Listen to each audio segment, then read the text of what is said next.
Good evening, ladies and gentlemen. Welcome to this panel discussion. It's entitled Towards a New Framework for a Free and Open Indo-Pacific. We have a very eminent panel here, and I'd like to introduce them. And before that, I'd like to thank Observer Research Foundation for this opportunity.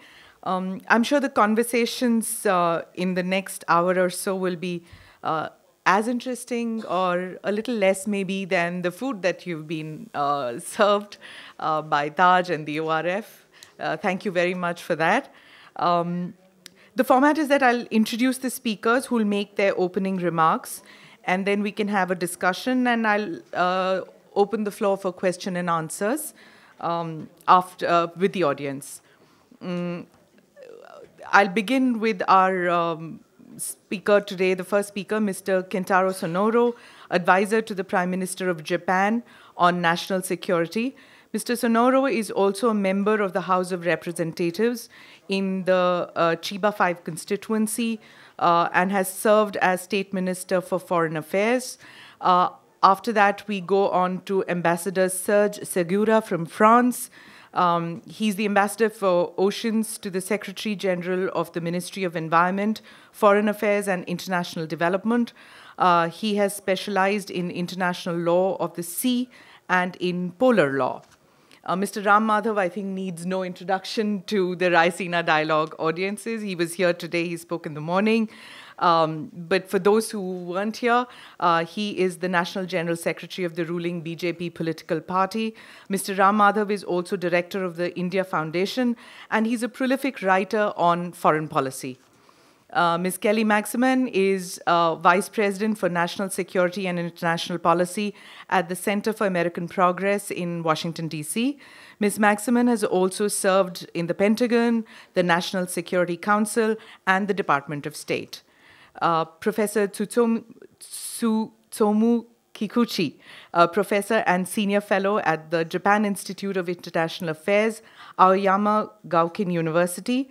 Mr. Kikuchi has been engaged in projects conducted under Pacific Economic Cooperation Council and Council for Security Cooperation in the Asia-Pacific.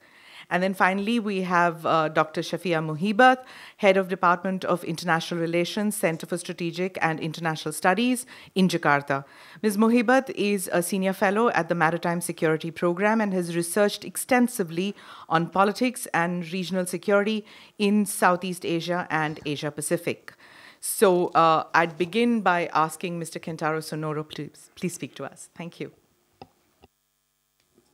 So, Excellencies, distinguished guests and speakers, and ladies and gentlemen, good evening. I'd like to begin by expressing my deep appreciation for the kind invitation to Third Raisina Dialogue made possible by the variable collaboration between the Ministry of External Affairs of India and ORF.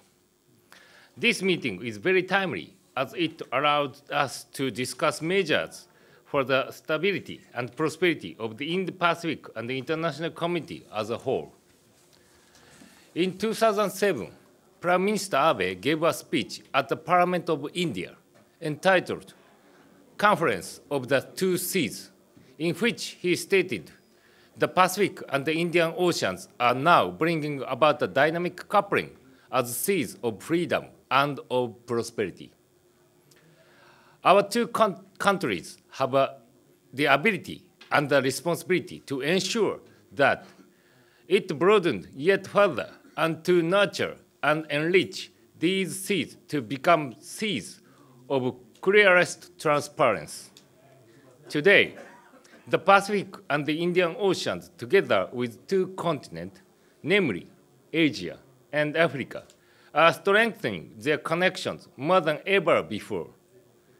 There is a stronger sense of the Indo-Pacific region, transcending conventional geographical boundaries. We are reminded that a free and open maritime order based on the rule of law is the cornerstone of the stability and prosperity of the international community. So, we must work together to make the free and open Indo-Pacific into global common, that brings stability and prosperity to all countries to secure peace and prosperity of the entire region and beyond. In this context, this panel towards a new framework for a free and open Indo-Pacific is particularly important and meaningful. Ladies and gentlemen, the 21st century will be an era in which the Indo-Pacific play a leading role. In particular, the Indian Ocean is playing an increasingly important role as a sea of commerce. Approximately 90% of the oil imported by Japan passes through this ocean, and it also supports trade and business in East Asia, Southeast Asia, South Asia, and the Middle East and Africa, where high growth rate is expected in the coming years. Japan aims to secure the stability and prosperity not only in this region, but also in the international community by promoting the free and open Indo-Pacific strategy. The strategy consists of 3 pillars. First, promotion and establishment of the rule of law and freedom of navigation. Second, pursuit of economic prosperity by improving connectivity through quality infrastructure development in accordance with international standards. And third, commitment for peace and security, for example, capacity building on maritime law enforcement and cooperation for anti-piracy, humanitarian assistance and disaster relief, and non-proliferation. The free and open Indo-Pacific strategy of Japan is open to all countries that agree with this vision. On the other hand, we must raise our voices together and confront initiatives that could prevent the Indo-Pacific from being free and open. A free and open Indo-Pacific cannot be realized by one country alone. It's necessary for partners sharing ideas to work together to advance relevant initiatives. In particular, the role of India is extremely important. India is a global power facing the Indian Ocean and has strong historical ties with both Asia and East Africa. The leaders of the 2 countries have agreed to seek greater synergy between the free and open Indo-Pacific strategy and the Act East policy. In addition to bilateral collaboration between Japan and India, US's commitment and presence in the region is also essential. We welcome the fact that President Trump has expressed a clear commitment to the Indo-Pacific region. Also, strengthening so-called unilateral collaboration, such as Japan-India-US cooperation and Japan-India-Australia cooperation, is also important. Building on those frameworks of cooperation among like-minded countries, the consultation by Japan, India, US, Australia has also restarted last year. Further collaboration with ASEAN countries is also necessary. We also have great expectations for the further involvement of European countries, such as the UK and France. It's also necessary to widen the circle of collaboration and cooperation with like-minded countries, including multilateral frameworks, such as the IORA. Japan and India recognize their shared determination and responsibility to play a central role in building these networks throughout the region. As we strive to meet the enormous infrastructure demand in the Indo-Pacific region, improving connectivity within the Indo-Pacific and among the regions of the world is of vital importance. For many years, Japan has been cooperating with countries in the region to advance their national, social, and economic development. This refers to improvement of physical connectivity, including ports, railroads, and roads, improvement of people-to-people connectivity through human resource development, and improvement of institutional connectivity through facilitating of customs procedures. By revitalizing the flow of people and goods through such measures, we have made efforts to expand the economic zone and build a foundation for the economic prosperity of the entire region. We envision an era with which advanced value chain ties together ASEAN countries such as Myanmar, Indonesia, Thailand, and Vietnam, Southwest Asian countries such as India, Bangladesh, Sri Lanka, and the Maldives, and furthermore, Middle Eastern countries such as Oman, African countries such as Kenya, Mozambique, and Madagascar, and Pacific Island countries such as Palau. Japan places importance on quality infrastructure in order to support the steady growth of developing countries. We believe the infrastructure developed must ensure economic efficiency in view of life cycle cost and safety, contribute to local job creation, and transfer the expertise, address social and environment impacts, and ensure the financial viability of recipient countries, among other factors. Furthermore, ensuring openness and transparency in the operation of the infrastructure is also important. Japan is determined to advance this quality infrastructure development in accordance with international standards to boost sustainable growth in developing countries. At the same time, the Indo-Pacific region is facing a variety of threats and uncertainties, threatening the free and open maritime order based on the rule of law. North Korea's nuclear and missile development is one of the epitome. North Korea relentlessly continues its nuclear and missile development, and we cannot achieve peace of Asia-Pacific region without denuclearization of Korean Peninsula. We need to maximize pressure on North Korea by all measures, including through the full implementation of UN Security Council resolutions, so as to force North Korea to change its policy. This basic policy has been just reaffirmed among 20 countries the foreign ministers meeting in Vancouver.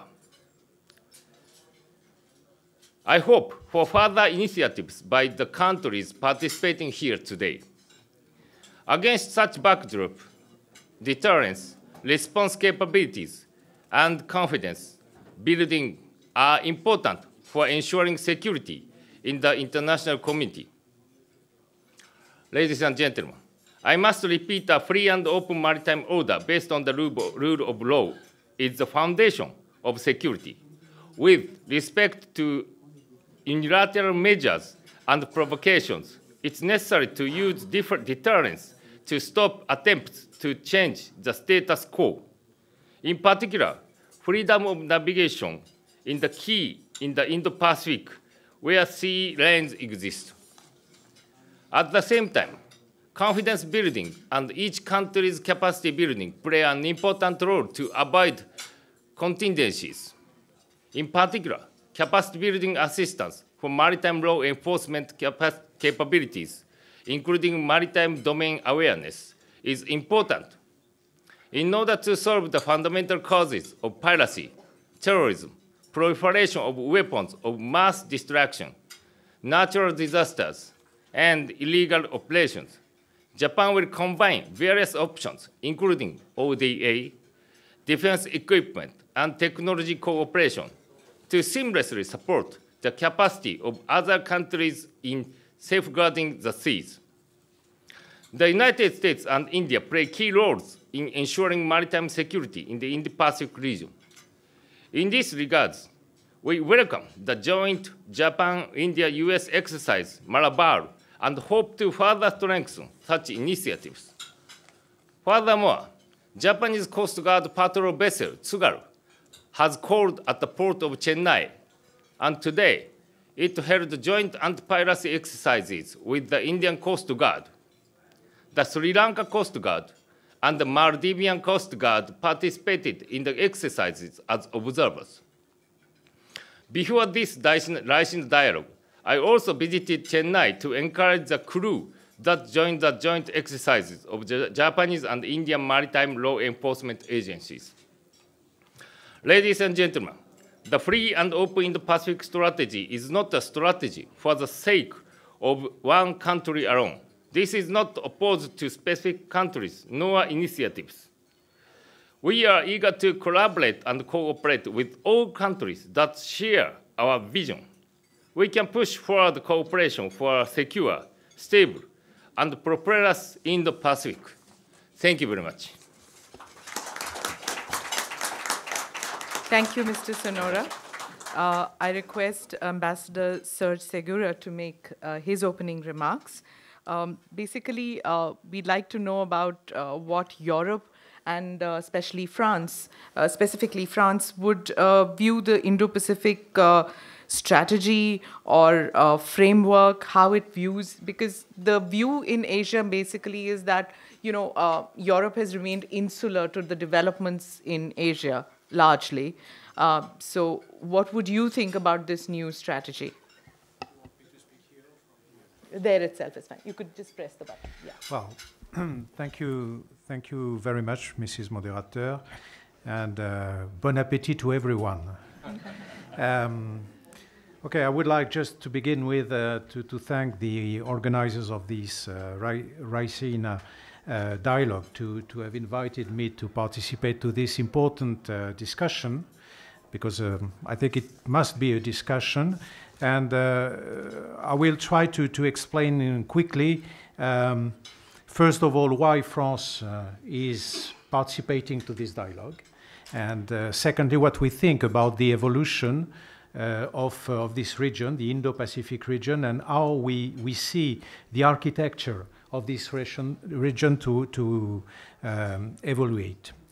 First of all, it's always a surprise to realize how France is not very well known when we speak about region which are not Europe or Africa.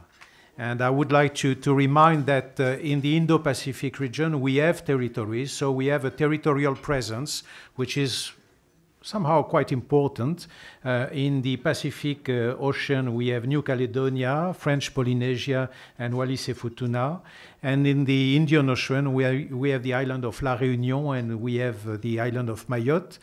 Taking into account that these two territories in the Indian Ocean are also territories of the European Union. That means that the rules and the norms of the European Union are applying to these two territories.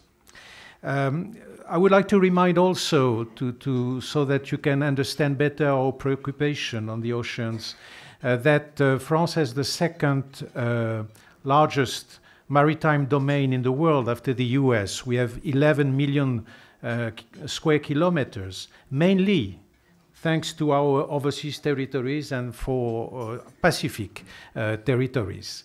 But it's France. It's a part of France, and we are working very much with them. And being the ambassador for the ocean in the French Ministry of Foreign Affairs, it's normal for me not to see things from the land, but to see things from the ocean.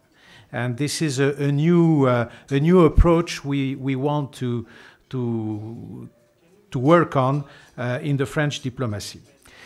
This territorial presence would not be sufficient to be so much interested in the evolution of the Indo-Pacific region. We have also, I would say, an operational presence in this region.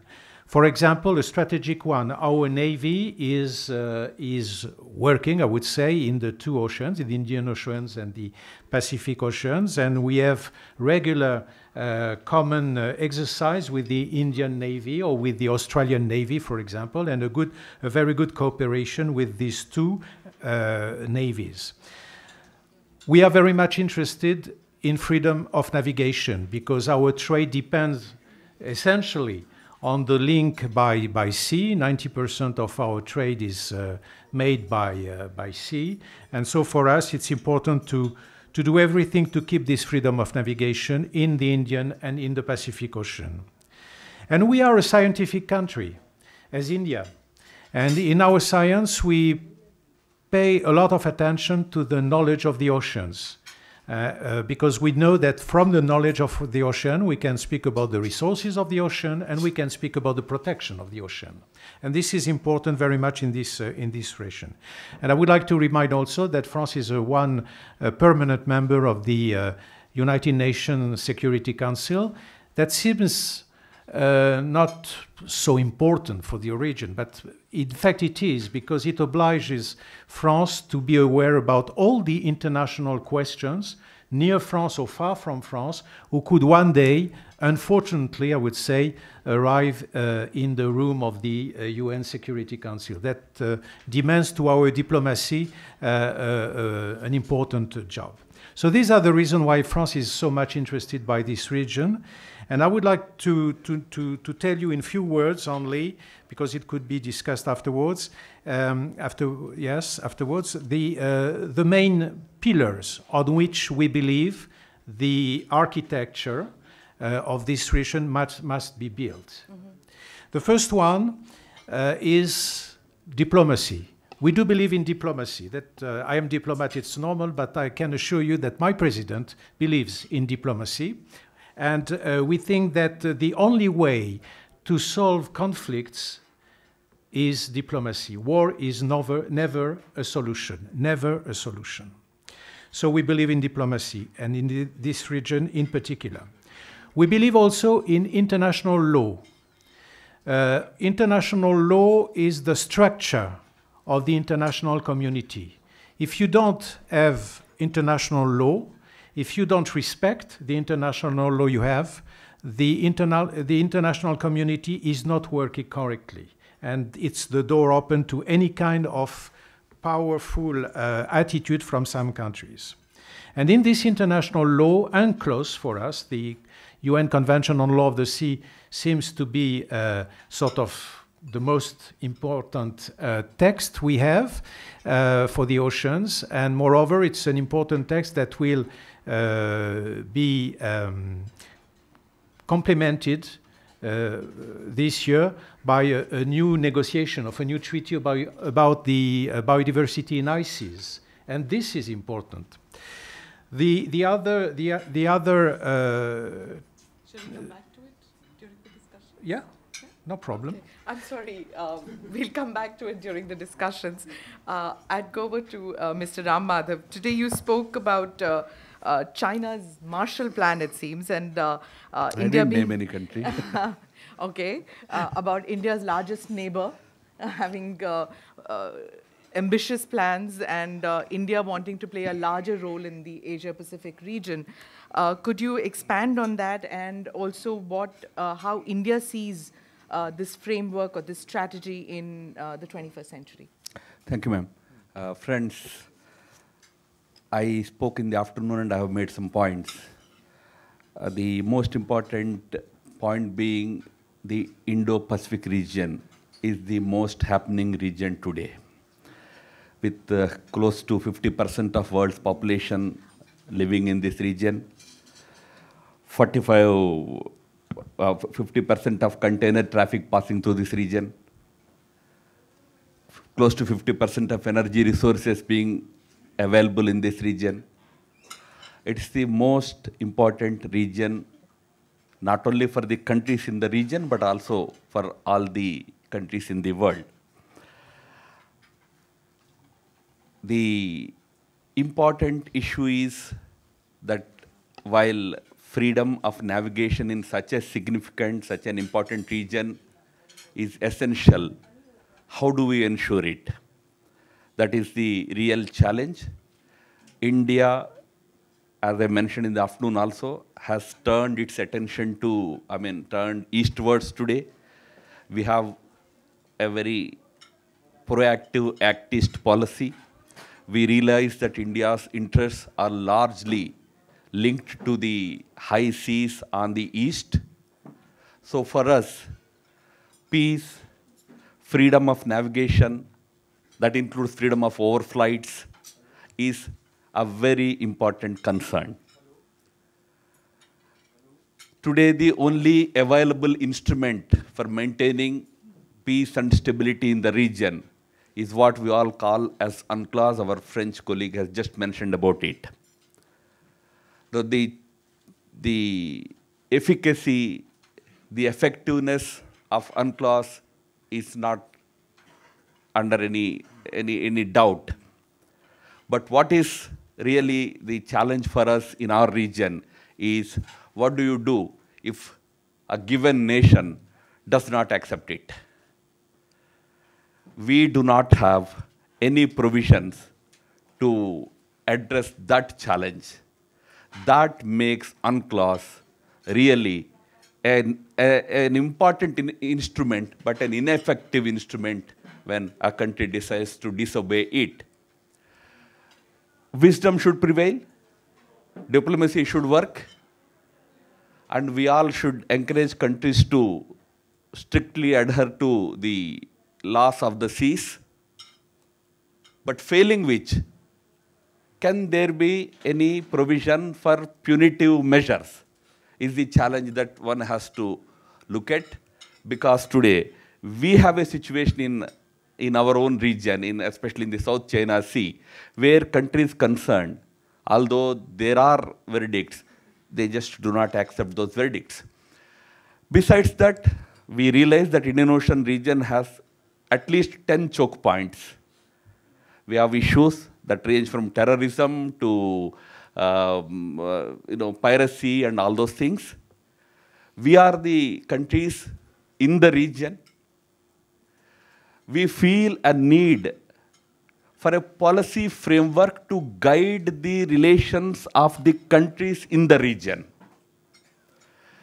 While we have a global convention called UNCLOS, we in the Indian Ocean region, countries in the Indian Ocean region, aspire to have their own policy framework for intra-regional cooperation.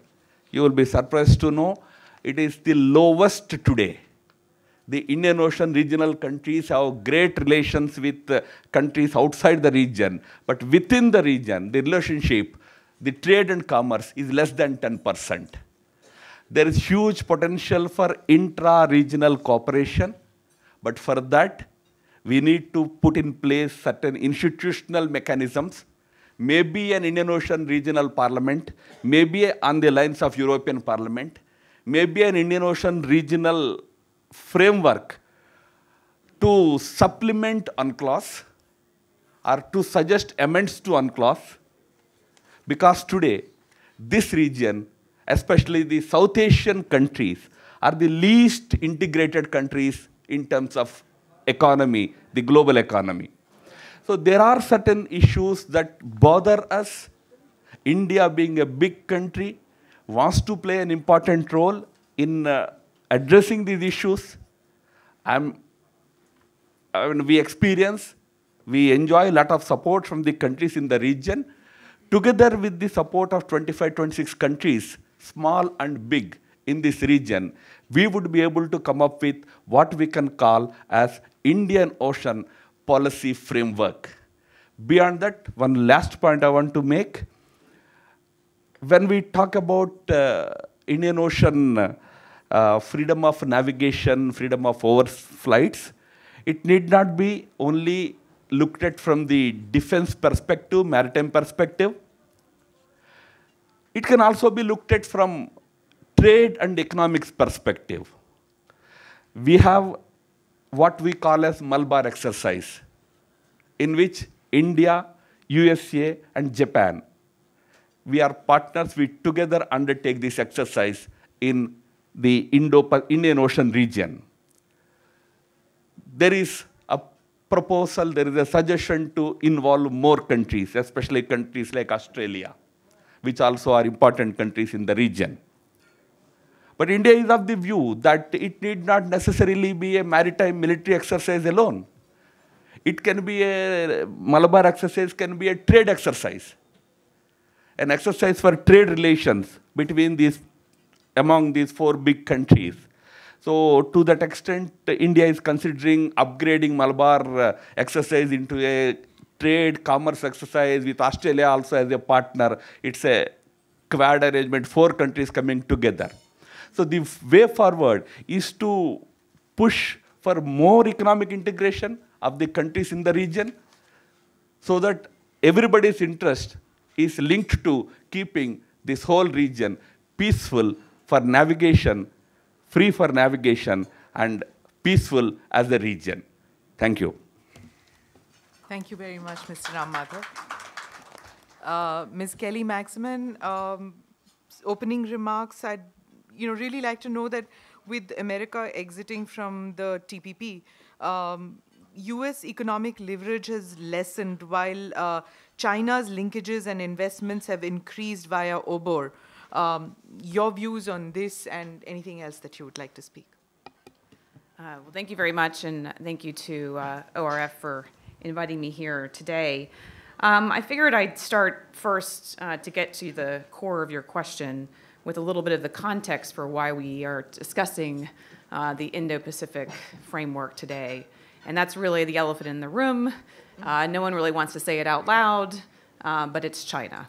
So, if you look just at Chinese military modernization trends over the last several years and kind of looking and projecting forward, China in 2016 roughly spent about $180 billion on defense. Now, by comparison, if you look at India in 2016, $37 billion.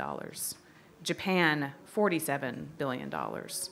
So just the sheer scale of what the Chinese are doing in terms of the military modernization effort is a very provoking and concerning trend. In addition to that, China is much more outward-looking than it used to be. The 19th Party Congress cemented much of that. You're starting to look at Chinese power projection well into the Indian Ocean and beyond into the Middle East. And so the trend lines are that China is beginning to stretch its legs in the Indian Ocean region and globally. And they're supplementing that with a very significant and comprehensive economic play with the Belt and Road Initiative. And to which, to get to your question, I think, the United States, did pull out of TPP. And that's sort of history at this point. But I think going forward, the U.S. has to put forward a comprehensive alternative to the Chinese economic strategy for the region. So that's my personal view. I can say that now I'm out of government. But also the strategic context that we're all sort of beating around the bush on is sort of the question of American staying power and leadership, not just in the Asia-Pacific, but globally. And whether or not we're going to continue to lead the liberal order that we helped create over the last 70 years. But as I think about the Indo-Pacific framework, I mean, the sort of question for all of us is where, okay, we've named the Indo-Pacific framework, so how do we actually materialize that? Where's the beef, so to speak, in terms of what it actually means in real terms? And in that sense, I think it's really helpful to think all of us collectively about what is the actual purpose of this framework. What is the objective? What are we trying to achieve with it? And I think fundamentally that at the end of the day, the objective of the Indo-Pacific framework has to be that all countries, big or small, are able to have the freedom of choice on economics and on security issues. And I think preserving that freedom of choice has got to be at the core of what the framework tries to achieve. Now, I think my colleagues and fellow panelists discussed a lot of the principles which undergird that framework, or need to be undergirding that framework. At the heart of that is freedom of navigation, but there are other things, peaceful settlements of disputes, inclusive economic growth, all need to be part of the foundation of that framework. But building on that foundation, we actually have to have an architecture that reflects what we're trying to achieve. And I think here, we've evolved from just bilateral relationships to, trilateral relationships and minilateral relationships and multilateral relationships. But I think the reality of it is it's going to be all of the above. and it's going to be a much more networked approach to both economics and security across that scope. And I think, this conference has demonstrated that India, for this all to work, India has to be at the heart of this. And if you're looking at regional architecture, in particular regional economic architecture, there's a giant gaping hole, I think. You think of APEC and sort of India's not being a member of APEC. Now, there is lots of history and reasons for that. But I think if we're looking ahead, we've got to figure out a way to ensure that India is at the heart of the framework. And we also have to figure out how to connect the Indo to the Pacific. Let's face it, the reality is that in many of our countries and governments and bureaucracies, these two regions are not yet quite connected across. So you have ASEAN, which is very much in Southeast Asia, but and you have Indian Ocean subgroupings, and we now have to figure out a way to connect them and update them. That's it. And the one final thing I would say is, after you get the architecture in place, then you actually have to build habits of cooperation. You've got to create the connective tissue that's going to be able to be sustainable beyond, whatever we call this strategy 5 years from now. So. Thank you. Thank you very much. Dr. Muhibat, I'll come to you. Since you live in Jakarta, and we just spoke about ASEAN being separate and India being separate, and trying to bring about a connectivity. Is this more arising because of an anxiety of China's strategic rise in the Pacific and Indian Ocean region? Do you see that as is something that is seen in probably Indonesia and the rest of Asia? Because you've studied so much on this, I'd like you to delve on that issue. Thank you, moderator. Good evening, everyone. Thank you to the ORF again for the invitation here. Indeed, looking at the whole Indo-Pacific concept from Southeast Asia, there is still this confusion and partly also a sense of lack of confidence when looking at such a huge, region combining Indian Ocean and the Pacific Ocean. But if you look at Southeast Asia, it's basically in the middle of it all. It's basically, the minister from Singapore today called it the gateway from Indian Ocean to the Pacific Ocean. And I guess in a way that it functions as such between the two oceans. However, Southeast Asia in itself is used to having its own set of sort of like normative framework, which is the ASEAN-led mechanisms. So everything, all sorts of regional cooperation, security architecture that Southeast Asia is familiar with, until now has been those that are led by ASEAN itself. So when presented with the concept from outside of the region as a huge concept as Indo-Pacific, there comes this confusion and lack of confidence that I mentioned, because then the countries of Southeast Asia will have to come face to face with so many, major powers, not only one or two, but a number of them. And in a way, it has to find itself, where do we fit in? So that's the big question that Southeast Asia is asking right now, looking at Indo-Pacific, where do we fit in? There is this confusion and there is this lack of confidence. In a way that what the main problem for ASEAN right now is that it still does not have a clear definition of a role that it can play actually in this bigger concept. And before it can actually determine its role, then it really has very minimum part to take in the whole free and open Indo-Pacific. Even though that the basic principles of the Indo-Pacific are those that are similar to the norms that have been, existing in Southeast Asia as well, rule-based order, integrating with major powers. So those are basically similar. But the fact that the concept itself doesn't come from the region creates this big confusion because we're just not used to it. So in a way, ASEAN itself consists of 10 countries.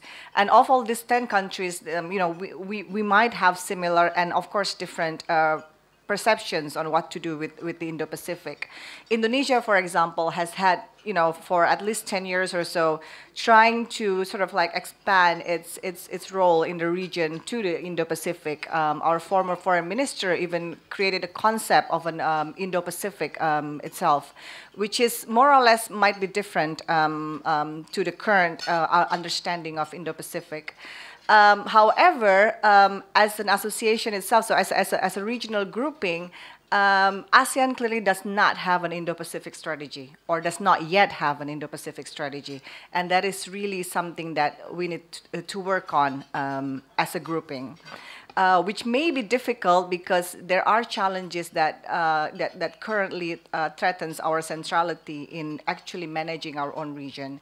So in a way, I guess, just to end my remarks, is that the main point that I would like to emphasize here is that before ASEAN can determine its role on what to do with the region, within Southeast Asia itself, there's really very limited role that it can play in the bigger Indo-Pacific. Thank you. Thank you. Professor Kikuchi, I'd come to you now. I mean, I began with the Japanese National Security Advisor, so I come back to you. It's widely acknowledged that it was Shinzo Abe who had this vision first, Prime Minister Shinzo Abe. Even though, the term Indo-Pacific dates back literally to the Cold War era, it was largely a military term. But it was Prime Minister Abe who really gave flesh to this idea, this concept. But yet, Japan and India have been seen kind of as reticent powers. They allowed, in a sense, China to have, unfettered access in this region and unbridled display, if I may say, of muscle power in this region when it comes to interaction with other countries, whether in ASEAN or in the Indian Ocean region. Do you subscribe with this view, or don't you? Yeah, thank you. Can I say? Okay, can I say? Yes, yeah. Already, government official policy are, demonstrated, presented by our advisor to Prime Minister. So I'm mostly, from the academic, the point of views. And of course, behind the new concept of free and open Indo-Pacific, there are deep concerns about the future of these regions. And we are now stand at the quite critical juncture whether we can sustain rule-based order or leave the region at the mercy of power politics among big powers. And I think two factors have been affecting. Of course, one is the Chinese unilateral assertive behavior, but at the same time, US factors have been working. Increased uncertainties of US commitment to uphold rule-based regional orders caused a lot of concern to countries in these regions. So how should we address these challenges? So I would make 3 points. Firstly, we must look beyond big power politics, especially US-China relations. Of course, the relation between big powers, especially US-China relations, are getting more tense and tense. So it's quite natural for the policy makers or academics paying attention to the future of bilateral relation between Washington and Beijing. But contrary to this conventional, quite popular views, I'm thinking the future of Indo-Pacific will be defined neither US nor in China nor US-China relations. The future of Indo-Pacific will largely depend how the rest of Asia, the countries, institutions, other than US and China take what policy stance they coming years and decades. So I know the academic argument, and for some prominent Australian scholars, there are only 2 countries in Asia, US and China, no other countries. But I have been closely watching what is happening on the ground in Indo-Pacific for more than 20 years. So now I'm thinking, we are witnessing different international relations that we different from those we witnessed in the textbook of international politics. So regional orders mostly defined by big powers politics. But now we are seeing different international relations in this part of the world. And actually, power and the influence of big powers, especially US and China, are, of course, they are quite big, but they are more constrained than we usually think. The US no longer full-fledged regional hegemons. China is not the full-fledged rising powers. Both have huge domestic and external constraints and vulnerabilities. So on the other hand, we have so-called the rest of Indo-Pacific countries. Mostly they're medium and small-sized countries. But those countries are located in quite strategically important the areas. And they have substantial bargaining powers in so-called the great game over the future of the Indo-Pacific. So I think this understanding should be shared among the countries in the Indo-Pacific. Especially, we need countries in these regions should free themselves from the old-fashioned mindsets that future of Indo-Pacific will be defined by big powers. That is critically important in the coming years. So I think India, Japan should do more to persuade other regional countries that you have big bargaining powers in these great games. So second, they respond to the 3 questions raised by your moderators. And the regional institutions are quite important role. I think the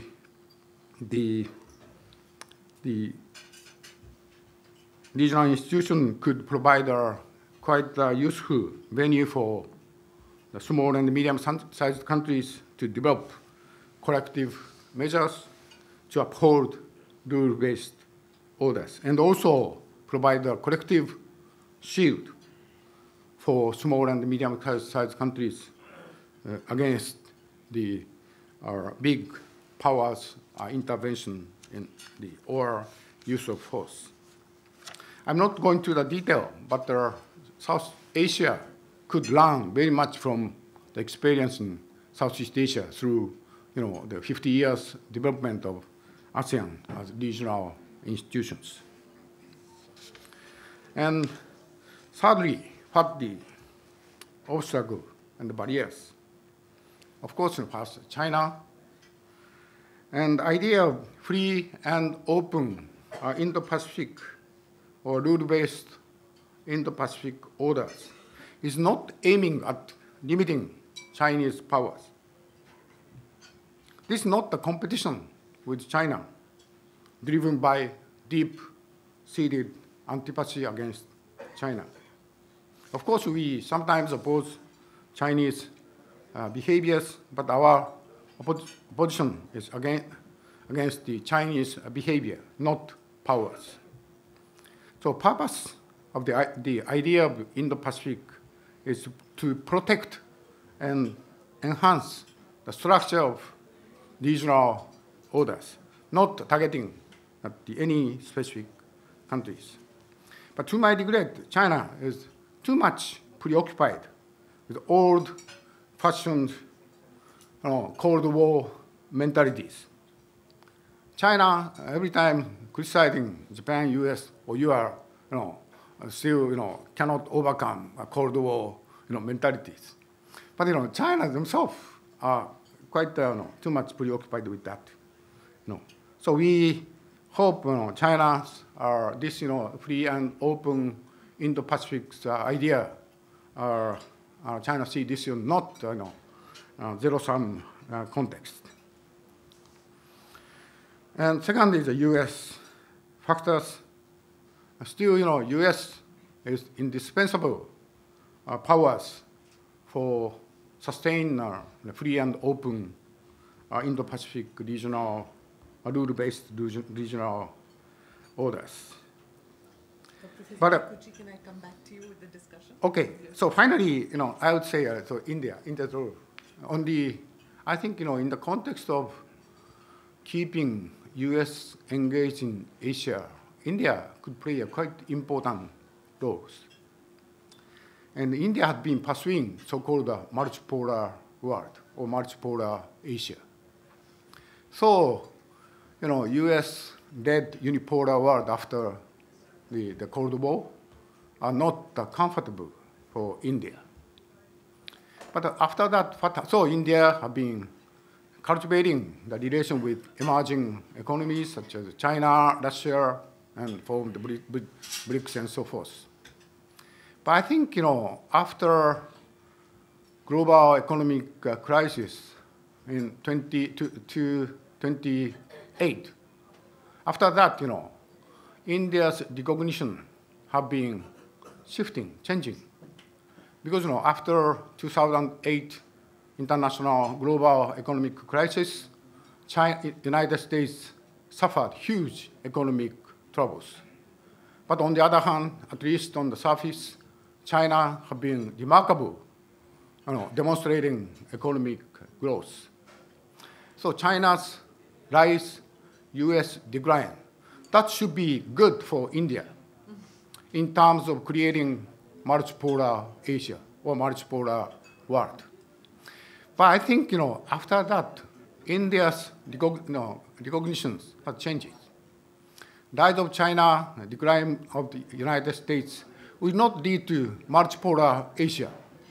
That lead to China-centered regional hegemonic orders. I think that recognitions radically changes the India's engagement overseas.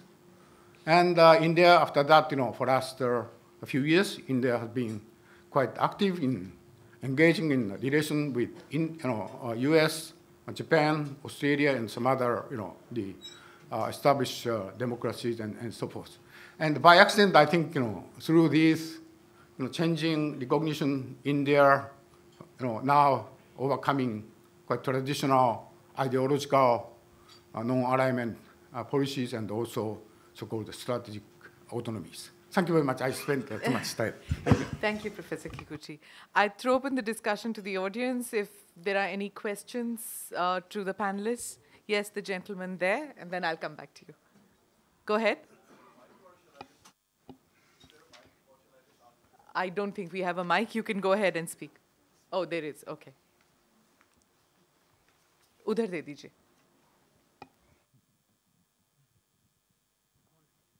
Hi, good evening to all the panelists. It's a wonderful session. My name is Sarthak, and I have an opinion in the form of a question which can be answered by any one or more of you. China is expected to overtake the US as the world's biggest economy a few years down the line. It's already a huge military power. We're all talking about the elephant in the room and how, organizations like ASEAN and other alliances, India, Japan, US, might help. But I believe containing the behavior of a country like China will require more than that. You probably need every possible partner, the European Union, for example. And particularly you can maybe influence Sir, could you give me the question, please? Okay, the question Thank is, you. don't you think that economic sanctions, probably sanctions is a very harsh word, but something on those lines might help, contain the belligerence of a country like that? Economic sanctions. Okay, the next question. Yes, and go ahead. Would you like to answer? Peter Topechkano from Moscow and from Stockholm International Peace Research Institute. The question is, there are two parts of the question. When we're discussing frameworks, we just missed things related to confidence building measures in the area of military deployments. For instance, the question, what do you think about the prospect for confidence building measures in the area of missile defense between China, United States, Japan, maybe Russia? This is the first point. And the second point, during the discussion, we missed the idea about counter-proliferation cooperation in the region, which cannot have only Indo-Pacific dimension. It's global, it's not just regional. But do you believe in any possibility to have regional frameworks or something like exercises for it, or attempts to have collective response to the threat, like we had a collective response to piracy threat? Thank you. The gentleman here, and then we'll go to the answers. Yeah, good evening. My name is Tirthanka Goyal. I'm based out in Paris. So in the past, I was working with the French government company Areva, selling the nuclear reactors to the government of India. So I quitted them. So I've been working between Europe and India, bringing the investment to India. So I have two questions. One to Mr. Ram Madhav. So keeping in mind the Indian situation in the Asia Pacific, what do you think how you should tackle leverage the European advantage to the Indian benefit? And my second question is to my friend from Paris, Mr. Serge. What are the interests of particularly European or maybe French in the Asia Pacific area? Thank you very much. Should we go with Ambassador Serge, because I think you have a flight to catch. So we'll go with you first. Yeah, thank you. In order to answer quickly to this, speaking about EU, everywhere I go in the world outside Europe, people are speaking about EU. What is EU doing? Why don't we see EU more present here? So that's a lack of knowledge about the way EU works. EU has been built to preserve peace inside Europe, not to preserve peace and organization for peace outside Europe. EU is mainly an economic power because we dedicated, all member states, we dedicated to EU some competencies, some powers, mainly on economic subject. EU is becoming, day after day, a real diplomatic power now. It's very recent. It's from the Lisbon Treaty only. And it's a little bit complicated to organize the relationship between member states and their own diplomacy and the European diplomacy. And there are regions in which EU is not, perhaps not as present as wished by the countries of the region. This is probably the case in this region. But there are other regions, as Africa, for example, where EU is very present. So the first way for EU to be present in a region is aid for development or economic relationship. And for the French view on the evolution of this region, we, as I explained quickly, and I didn't have time to explain what we think about multilateralism. We will not invent new things in this region that in other regions. We have to use the good recipes. Recipes are diplomacy, multilateralism, respect of international law. And you will never manage to make sanctions against, I would say, a worldwide economic power, because you will suffer more the sanctions than the one on which you impose sanctions. Thank you. Mr. Ramada, one question was directed towards you, and I'd also like you to answer this thing about sanctions. There was another question on sanctions. Is that a possibility? Because when you talk about some kind of a parliament coming up in Indo-Pacific region, similar to the EU parliament, is it possible at all to have punitive action when countries break laws? The larger question I already raised in my initial remarks. If not UNCLOS, what? That must be, first of all, debated and decided.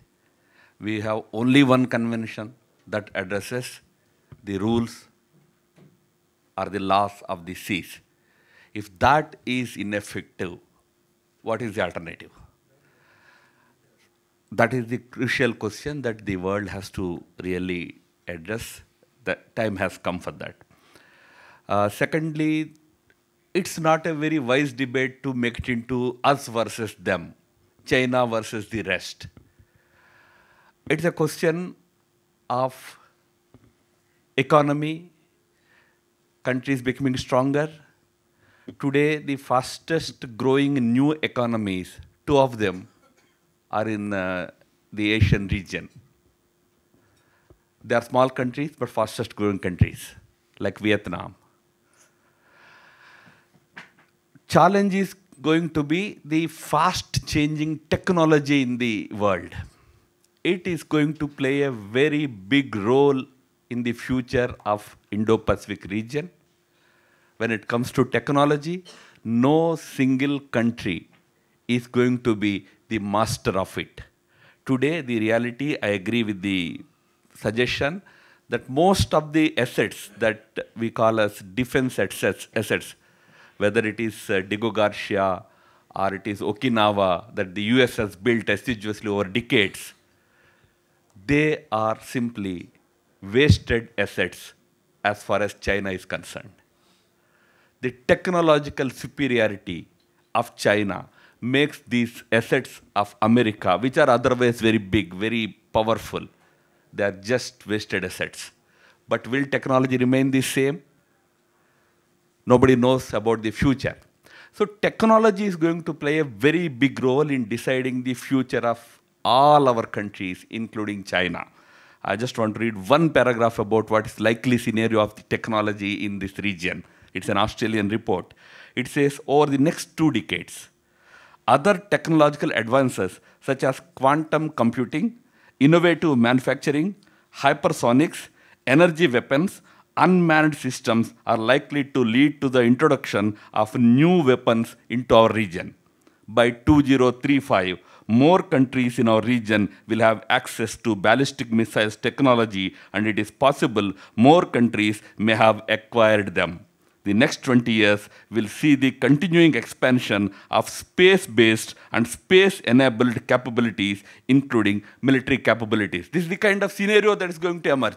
That brings us to an important question raised by our Russian friend, but I don't have any answers to give right at the moment, but world must be seized of these issues.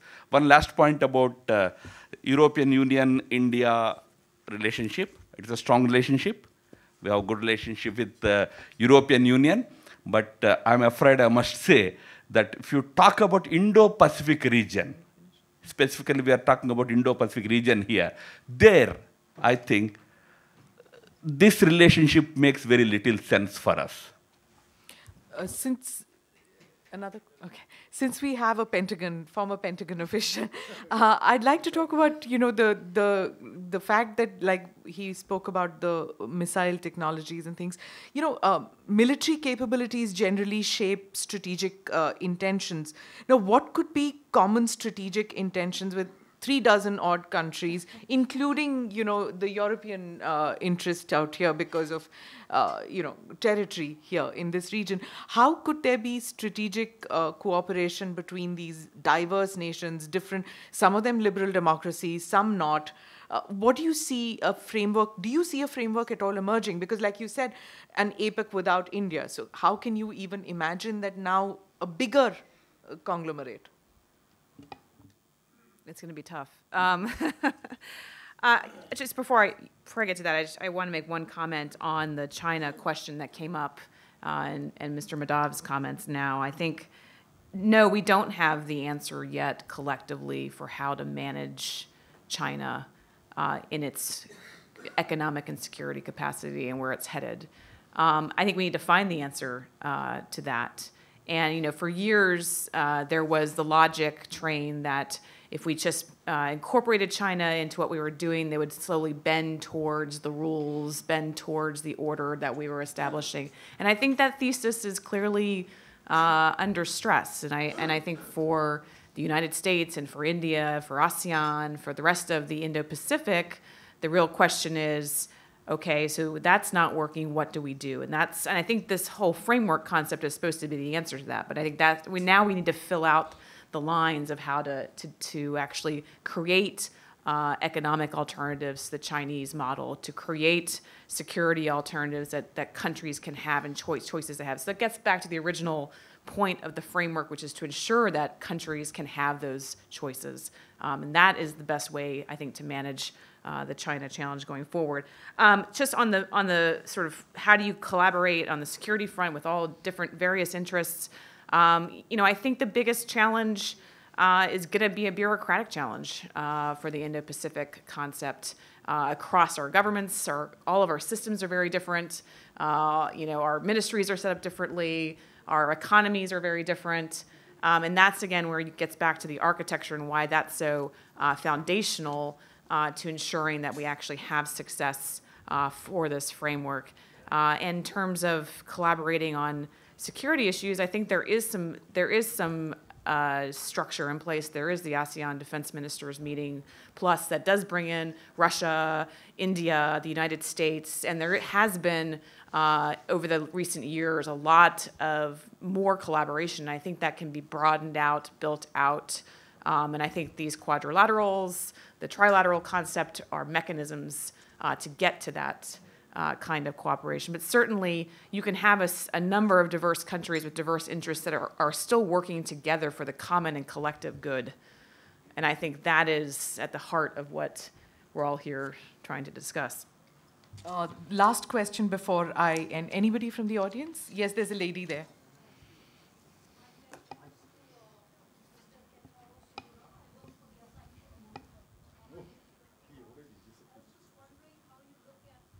Just 1 second. There's a mic. My question is to Mr. Kentaro Sonoura. Good evening, Sonoura-san. I work for the Asahi Shimbun, and my name is Tripti Nath. Mr. Ram Madhav just talked of the need to upgrade the Malabar exercise to a trade exercise. What is the Japanese thinking on this? Thank you.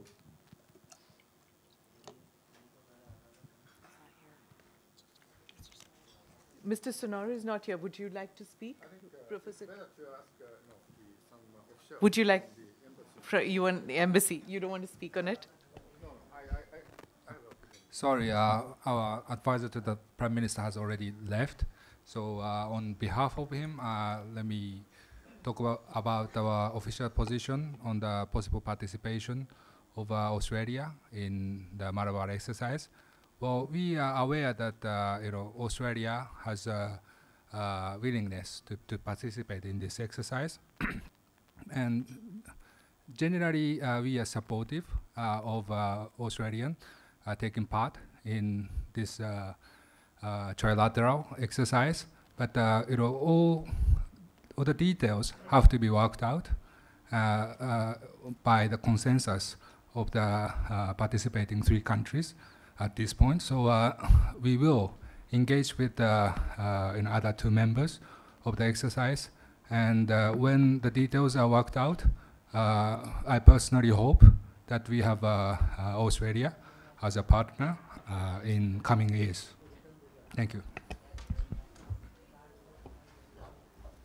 Thank you. Yes, would you like to, Professor Kikuchi? Yeah, I think, the last month, 2 months ago in Manila, we had a formal, so-called quadrilateral security dialogue among U.S., Japan, Australia, and India.